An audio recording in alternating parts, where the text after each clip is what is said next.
Salut, mardi 23 septembre 2024. Bon, je sais pas si je pense que vous êtes tous au courant. Là, Israël et le Liban, c'est parti. Hein. Ça faisait un petit moment que je le disais, que ça allait finir comme ça. Et puis la fin de ça, ça va très très mal finir. Et donc, du coup, là aujourd'hui, rien qu'aujourd'hui, 300 morts dans des bombardements, 800 frappes, je sais pas, dans le sud du Liban, apparemment dans l'est du Liban, 300 morts, et dont, 21 enfants. 21 enfants, qui n'étaient pas du Hezbollah, des petits Libanais, tranquilles, et voilà. Bon, 21 sont morts, et 5000 blessés en une semaine.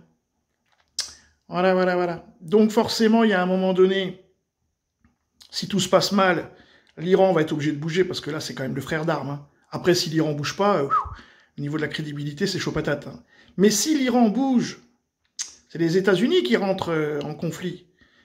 Et en plus, pourrait justifier d'Israël d'utiliser l'arme nucléaire, parce que c'est un grand pays, l'Iran. Si l'Iran attaque, Israël n'a pas de chance, donc obligé d'utiliser l'arme nucléaire.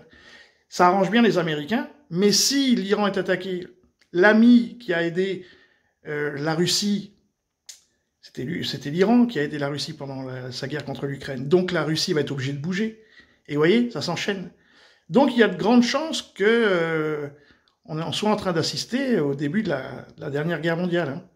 Voilà. Bon, en tout cas, là, on va écouter Moussa, qui se fait passer, donc Darmanin, ça fait 2 ans qu'il est ministre de l'Intérieur, et il se fait passer pour une victime. On voit qu'il a été à bonne école, à l'école de la pleurniche, et donc maintenant, il est le petit immigré de service, le petit arabe.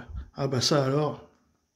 Il est assez évident, si nous sommes honnêtes, que si je m'étais appelé Moussa Darmanin, je n'aurais pas été élu maire et député, et sans doute n'aurais-je pas été ministre de l'Intérieur du premier coup, comme ma jeunesse m'a porté à ces responsabilités fortes.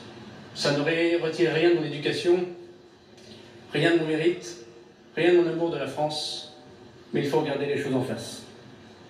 Donc maintenant qu'il s'est fait passer pour un petit immigré de service, forcément, puisque là on est dans le cinéma, on est dans le circus de la République, du coup, le Rassemblement National, il se dit, ouais, moi je vais gratter mon petit ticket, tu vois. Alors il va se prendre un petit bifton, on y va. Et dans la foulée, le Rassemblement National s'est emparé de cette petite phrase, notamment Jordan Bardella sur les réseaux sociaux qui a réagi. Voici ce qu'il a dit. Il serait intéressant que Gérald Darmanin explicite ses propos. Qui considère-t-il comme raciste? Les habitants de Tourcoing, les membres de l'institution policière, les Français en général?